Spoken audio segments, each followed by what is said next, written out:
মানুষ আজ পর্যন্ত যা করে নাই আমরাই তাই করছি মনে হচ্ছে।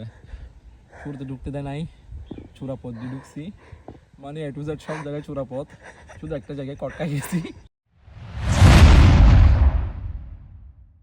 আসসালামু আলাইকুম everyone, welcome to my new blog. আজকে আমরা যাচ্ছি কোরিয়ান ইপিজেডে। চলেন যাওয়া যাক। প্রথমে চলে যায় বহদ্দারহাট থেকে চলে যায় টেম্পো করে নতুন ব্রিজের উদ্দেশ্যে। নতুন ব্রিজ বাস টার্মিনাল থেকে একটি বাসে উঠে আমরা রওনা হলাম KPEZ এর উদ্দেশ্যে। আমরা KPEZ-এ মাত্র 20 আর 30 মিনিটের মধ্যেই আমরা KPEZ পৌঁছে যাই। তারপর সেরে নিই আমাদের সকালের নাস্তার পর তারপর যে এদিকে পারমিশন ছাড়া ঢুকতেই দেয় না। ওইখানের এক টমটম চালক আমাদের একটি রাস্তা দেখিয়ে দেয়, গোপন রাস্তা। ওই গোপন রাস্তা করে আমরা KPEZ-এর ভিতরে ঢুকি। ওই গোপন রাস্তাটি পুরো পাহাড়ি অঞ্চল, এত বই করতেছিল বলার মতো না। বাট আমরা অবশেষে পেয়ে গেলাম, আমরা ঢুকে গেলাম বলতে গেলে। Finally we are in KPEZ। ভাই কেমনে ঢুকছি? চূড়া রাস্তায়।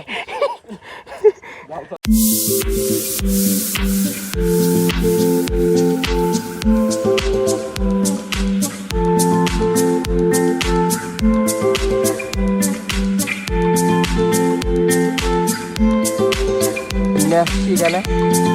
আপনি কেন কেমন আসছি? চূড়া রাস্তায়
ব্রো, আজকের দিন কেমন কাটলো? আমাদের সাডেন প্ল্যান, আমরা এখন হচ্ছে কোরিয়ান ইপিজেডে। অনেক অ্যাডভেঞ্চার ছিল, মানুষ আজ পর্যন্ত যা করে নাই আমরাই তাই করছি মনে হচ্ছে। শুরুতে ঢুকতে দেয় নাই, চূড়া পথ দিয়ে ঢুকছি, মানে এ টু জেড সব জায়গায় চূড়া পথ, শুধু একটা জায়গায় কটকা গেছি। দেখি সেটাও করার ট্রাই করবেন ইনশাল্লাহ। Best wish. ঢোকার পর পুরা ঢুকতে দেয় নাই, ফুলের এখানে ঢুকতে দেয় নাই। আমরা 3টা পাহাড় পার করে ফুলের এখানে 2টা ক্লিপের জন্য মাত্র গেছি। যাওয়ার পর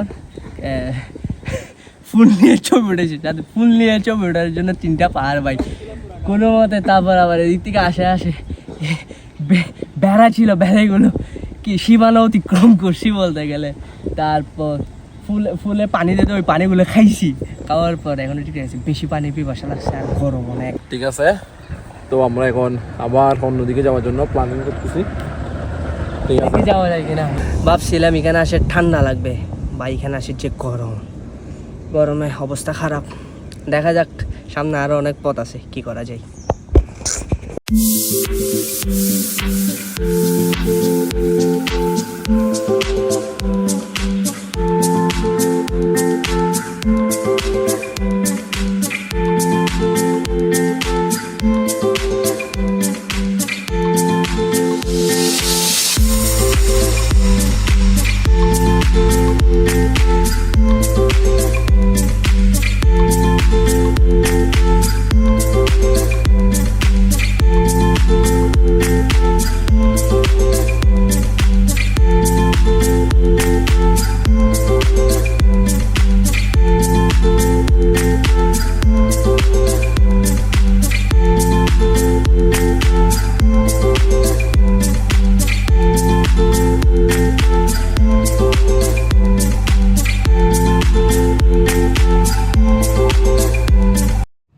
আজকের ব্লগ এইটুকু। ভালো থাকবেন, হ্যাপি থাকবেন, সুখে থাকবেন। আসসালামু আলাইকুম, আল্লাহ হাফেজ।